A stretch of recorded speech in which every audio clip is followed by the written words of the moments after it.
The dream is to realize something that's been in the back of my head for a very long time. The project is called the Ancient Debris because it's practically an archaeology project. Our goal is, through these ancient remnants, one of our only hints of what used to thrive in this now desolate world, is to at least try and show a perspective of what could have really happened here.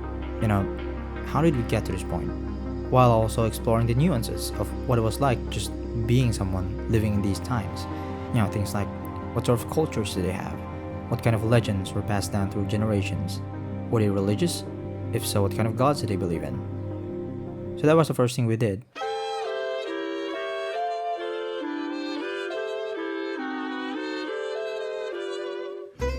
Way back in 2023, before I even started thinking about characters, because the script was just nothing but, not even outlines, but just lists of ideas at this point, we started exploring Valorgem. But it wasn't always called that. The city used to be called Akaraz, which was just a random name I came up with because it sounded kind of fantasy. But I knew I wanted to name my regions with a story tied into it. I think it gives the name more weight and sort of realism, and there's history behind how it was named. So it was only after I did a little more world building that I came up with the name Valorgem. Because long story short, the city was founded through literal valor and specialized lapis lazuli magic, which we now know as enchantments. The nation itself would then be named Laris, which is named after their main national hero. And then there's also just one little village called Conville, which is named after House Con, the owners of the nation's Builders Guild.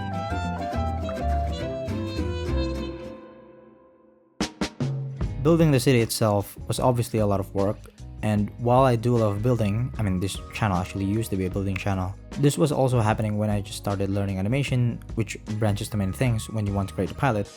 Something about that just made it very overwhelming to even think about what the city was gonna look like at the same time, let alone, design 50 plus unique structures to scatter all around the city. I needed to outsource.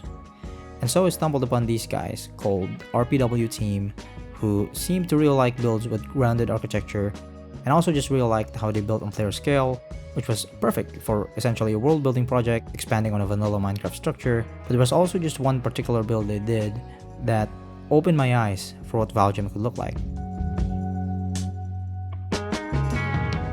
So I reached out to them and we started working together. We played around with the layout, sent references and inspirations back and forth, which was pretty obvious on where to look for considering how the source material is a desert pyramid.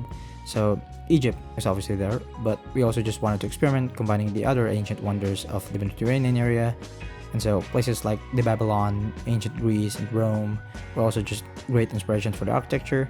In fact, the arena actually just used to be the Colosseum. The city took roughly 3 months to build, but that was mostly the build team who did heavy lifting, because while this was happening, I was also practicing animation.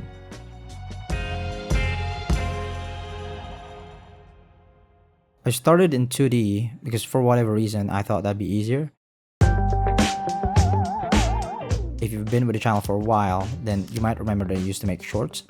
Primarily, these were practice animations before I'd start making a more ambitious project with a longer runtime, which would then later be known as Pillager Conquest. The animation was only 30 seconds, but at the time that felt like a century, especially considering that this was only the first few months of my animation journey. There were a bunch of skills that I just didn't have, and one of them was perspective. So I could only really achieve these difficult angles by sort of cheating a little bit. So for the composition, I'll literally just use Minecraft for reference. But I also knew how this could potentially become a huge limiter if I just keep using Minecraft for reference. So that was when I started playing around with Blender with a simple goal of just learning the basics, know how to place objects, know how to move the camera, so I could then use the footage for reference. Only to realize that there's just a whole community of Minecraft animators in Blender. There's tech and assets made by the community just freely accessible for everyone. Trial and errors pretty much already done for me. So I set a little goal. I was like, okay, this seems fun, and I'll just give it a try. And I'll do the same thing I did with 2D. I'll do some test animations, do some shorts, and end it off with a fight animation. Not only was I pretty satisfied with the result, I finished it in half the time as Pillager Conquest with double the runtime of animation footage. from that point on, the answer was obvious. It's efficient, it makes sense for Minecraft animation to be 3D, and I'm really happy with the quality. Let's lock it in and make the switch.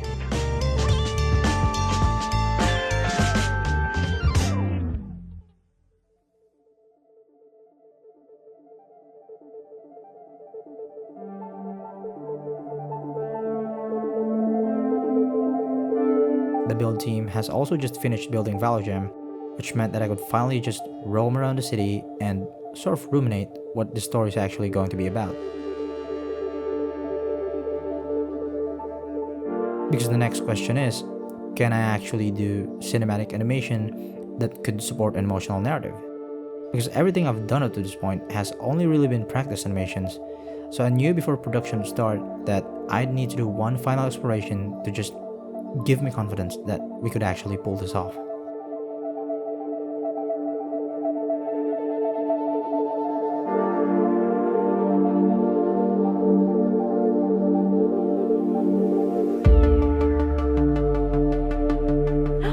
Are those mini golems? I thought I'd give you a chance to shine for once. I know it's dangerous, but it's mine. Oh, I come from everywhere.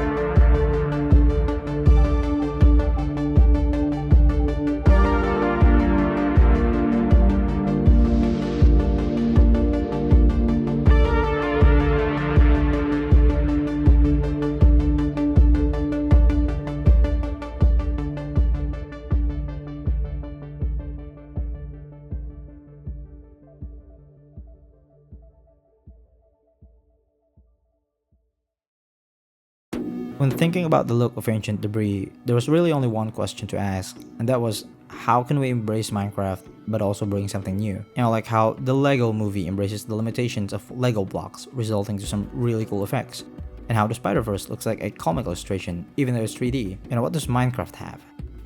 Most people's first instinct might say voxels, it's Minecraft's whole thing, cubes, which is true, but there is one thing that separates Minecraft to every other voxel game, and that is its pixel art. Minecraft actually has more pixel art than it has voxels. So for the animation style, it was really that simple. Just add more pixel art.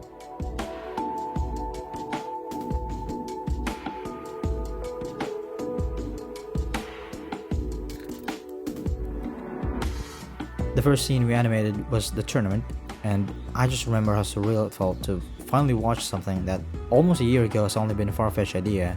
But this was only the start of a very long journey, right? I knew I didn't want to work in silence. I think the process is as interesting as the creation itself. So a few months later, we would then start posting progress updates along with the announcement video with the intention of just, sharing a snippet of that perspective, which eventually turned to 3 birds in 1 stone because 2, it was giving the project exposure, and 3 was also just a good way to gather feedback while the thing's getting made.